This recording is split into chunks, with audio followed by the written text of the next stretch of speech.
Hello hi friends, అందరూ ఎలా ఉన్నారు? చాలామంది మన వీడియోస్ చూస్తుంటే ఒక్కో వీడియోకి 5.7K 6K 7K కూడా వస్తున్నాయి. కానీ సబ్స్క్రైబర్స్ చేసుకోవట్లేదు. దయచేసి మన ఛానల్ అయితే సబ్స్క్రైబ్ చేసుకోండి. 1K సబ్స్క్రైబర్స్ ఉంటే ఆ ఛానల్కి ఉండే విలువ వేరే లెవెల్ ఉంటుంది. దయచేసి మన ఛానల్ అయితే చూసే ప్రతి ఒక్కరు అయితే సబ్స్క్రైబ్ అయితే చేసుకోండి. అలాగే మన వీడియోస్ని అయితే లైక్ చేయండి. ఇకపోతే ఎస్బీఐ తరపు నుంచి క్రెడిట్ అనలిస్ట్ యొక్క రిజల్ట్ రావడం అయితే జరిగింది. దాని గురించి అయితే ఈ వీడియో అయితే చేస్తున్నాను. అలాగే ఎస్బీఐ క్లర్క్ గురించి నేను పెట్టిన వీడియోలో సబ్స్క్రైబర్స్ అడిగిన ఒక 2 డౌట్స్ అయితే నాకు చాలా ఇంట్రెస్టింగ్ అనిపించాయి. దాని గురించి మాట్లాడడానికి కూడా ఈ వీడియో అయితే చేయడం అయితే జరిగింది. First, SBI credit analyst result వచ్చింది కదా, దాని యొక్క గురించి కొంచెం తెలుసుకునే ప్రయత్నం చేద్దాం. అది మనకు ఎంత మాత్రం యూస్ఫుల్ అవుతుందో. ఇప్పుడు మనకి ఎలక్షన్స్ బిఫోర్ వాయిదా పడిన వాటిలలో అది కూడా ఒకటి. ఎలక్షన్స్ వల్ల వాయిదా పడిందా మన క్లర్క్ రిజల్ట్ అంటే కాదులేండి. ఎందుకంటే ఎగ్జామ్ జరగలేదు కాబట్టి ఎలక్షన్ వల్ల వాయిదా పడిందని మనం అనుకోకూడదు. ఎందుకంటే అప్పటికి కూడా మనకు వర్క్ అయితే పెండింగ్ ఉంది. అలాగే ఈ క్రెడిట్ అనలిస్ట్ అనేదానికి కూడా ఇంటర్వ్యూస్ అనేదాన్ని పెండింగ్ పెట్టింది. తర్వాత చూద్దాం, ఎలక్షన్స్ తర్వాత ఇంటర్వ్యూ జరిపిద్దాం అనేటట్టు. అలాగే చెప్పిన దాని ప్రకారమే ఈ నెల 6 నుంచి 17వ తేదీ మధ్య వాళ్ళకైతే ఇంటర్వ్యూస్ జరగడం అయితే జరిగింది. ఓకేనా? అంటే వర్క్ వాళ్ళకు పెండింగ్ ఉంది, మనకు పెండింగ్ ఉంది. మనకేమో ఎగ్జామ్, వాళ్ళకేమో ఇంటర్వ్యూస్. ఓకేనా? 6 నుంచి 17వ తేదీ వరకు జరిగితే ఈ రోజుకి 10 డేస్కే ఎస్బీఐ క్రెడిట్ అనలిస్ట్ యొక్క రిజల్ట్ రావడం అయితే జరిగింది. ఈరోజే రావడం జరిగింది. అంటే వాళ్ళకి ఎస్బీఐ వాళ్ళు మీరు అర్థం చేసుకోవచ్చు ఎంత యాక్టివ్గా ఉన్నారో. 10 డేస్ కూడా చాలేదు వాళ్ళకి రిజల్ట్ ఇవ్వడానికి. నిజంగానే 10 డేస్ కూడా చాలేదు. మరి మన ఎగ్జామ్ జరిగింది 9 అయితే ఇప్పటికి నియర్లీ 2 వీక్స్ అయిపోతుంది. బట్ రిజల్ట్ రాలేదు. ఎందుకో ఏమో అర్థం కాని సిచ్యువేషన్. అంటే ఇంటర్వ్యూస్ జరిపి రిజల్ట్ ఇచ్చారు కదా 10 డేస్లోనే.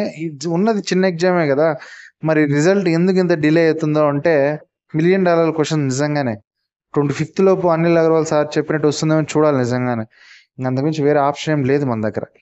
ఇకపోతే మన సబ్స్క్రైబర్స్ నిన్న వీడియో పెట్టిన తర్వాత కింద కామెంట్స్ పెట్టారు. నిజంగానే అవి నేను చాలా పాజిటివ్గా తీసుకుని రిప్లై అయితే ఇస్తున్నాను. ఓకేనా? మన నవీన్ బ్రో అయితే పెట్టారు, ఇలా 9K ఉన్నారు కదా అప్లై చేసేవాళ్ళు, వాళ్ళకి ఆయన చెప్పింది కూడా నిజమే. కామెంట్ ఒకసారి పెట్టి చూడండి ప్రీవియస్ వీడియో కింద. నిజమే కదా, పెద్ద అప్లికేషన్స్ ఏం తగ్గవు కదా, వచ్చే కొంతమందికే కదా జాబ్ వస్తాయి. మిగతా వాళ్ళంతా అప్లై చేసుకుంటారు కదా. కరెక్టే, బ్రో చెప్పింది కూడా కరెక్టే, బ్రో పాయింట్ ఆఫ్ వ్యూ కూడా కరెక్టే. మరి ఎందుకు రిజల్ట్ లేట్ అవుతుంది అంటే, ఒకటి లేట్ అయ్యేటప్పుడు ఇలా ఉండొచ్చేమో, అలా ఉండొచ్చేమో అని చెప్పేసి కొన్ని పర్స్పెక్టివ్స్ ఉంటాయి కదా. అంటే ఉదాహరణకి మనం ట్రైన్ కోసం ఒక స్టేషన్లో వెయిట్ చేస్తున్నప్పుడు అది రానప్పుడు చాలా రీజన్స్ చెప్తాం కదా. అలా చెప్పే చాలా రీజన్స్లో ఇది ఒకటి. నేను చెప్పింది ఇలా జరిగిండొచ్చేమో అని చెప్పింది అది ఒకటి మాత్రమే. అంతేగాని అదే కరెక్ట్ అని కాదు కదా బ్రో. నిజంగానే అది కరెక్ట్ అనే నేను చెప్పిన పర్స్పెక్టివ్ కరెక్ట్ అని కూడా నేను అనుకోవట్లే. ఒక డిస్కషన్లో వచ్చిన మాట అది మీతో పంచుకోవాలని ఆ వీడియో ద్వారా అయితే పంచుకున్నాను. నిజమే, బ్రో చెప్పింది కూడా కరెక్టే. అప్లికేషన్స్ పెద్ద తగ్గే అవకాశం ఏం లేదు కదా. మరి ఎందుకు ఇలా జరిగిందంటే ఆన్సర్ లేదు. ఇక ఇంకొక మంచి కామెంట్ అయితే, ఇంకా తర్వాత ఐబీపీఎస్ కూడా వస్తాయి కదా, అవి కూడా అయిపోయిన తర్వాత ఇస్తారేమో మన రిజల్ట్ అని అన్నారు ఒక కామెంట్ అయితే. అది కూడా నిజమే కదా. కాబట్టి మీరు చెప్పిన దానికి కూడా నేనైతే నవ్వుకున్నాను బ్రో చూసిన తర్వాత కామెంట్. ఓకే, డన్, ఇది కూడా నిజమే. అన్నిటికీ సమాధానం రిజల్ట్సే బ్రో.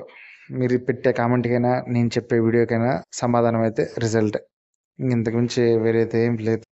రిజల్ట్ గురించి పక్కా అప్డేట్ ఎస్బీఐ నుంచి ఎవరైనా తేగలరంటే అది ఎవరి వల్ల కాదు. ఇక కెనరా బ్యాంక్ అలాంటి వాటిలలో సంథింగ్ న్యూసెస్ తేగలుగుతారు, కానీ ఎస్బీఐ దగ్గర నుంచి ఎవరు కూడా ఎటువంటి న్యూస్ తేలేరు. మొత్తానికైతే ఒక 10 డేస్లోనే ఒకదానికైతే రిజల్ట్ రావడం జరిగింది ఎస్బీఐ సంబంధించి. మన క్లర్క్కి సంబంధించి 14 డేస్ అయింది. ఇది కూడా ఏ టైం అయినా రావచ్చేమో, ఇది కూడా ఏ టైం అయినా వచ్చేయచ్చేమో అని ఫింగర్ క్రాస్తో వెయిట్ చేయండి. ఓకేనా? నేను పెట్టే వీడియోలో లాజిక్స్ వెతకద్దండి, ఎందుకంటే లాజిక్స్ లేవు, ఓన్లీ మ్యాజిక్. రిజల్ట్ రావడమే ఓన్లీ మ్యాజిక్, ఏం లేదు దీంట్లో. ఇంకంతే. అదే 10 డేస్లో ఒకటి రిజల్ట్ వచ్చింది, అది చెప్తే మీరు హ్యాపీగా ఫీల్ అవుతారన్న ఉద్దేశంతో మాత్రం ఈ వీడియో అయితే చేస్తున్నాను. ఇలాంటి వీడియోస్ అయితే రెగ్యులర్గా అయితే మన ఛానల్లోనే వస్తూనే ఉంటాయి. దయచేసి మన వీడియోస్ని లైక్ చేయండి. అలాగే మన ఛానల్ని సబ్స్క్రైబ్ అనే బటన్ నొక్కండి దయచేసి. వ్యూస్కి సబ్స్క్రైబర్స్కి అస్సలు సంబంధం లేదు. దయచేసి మన ఛానల్ అయితే సబ్స్క్రైబ్ చేయండి. మళ్ళీ మరొక వీడియోతో కలుద్దాం. అంతవరకు బాయ్.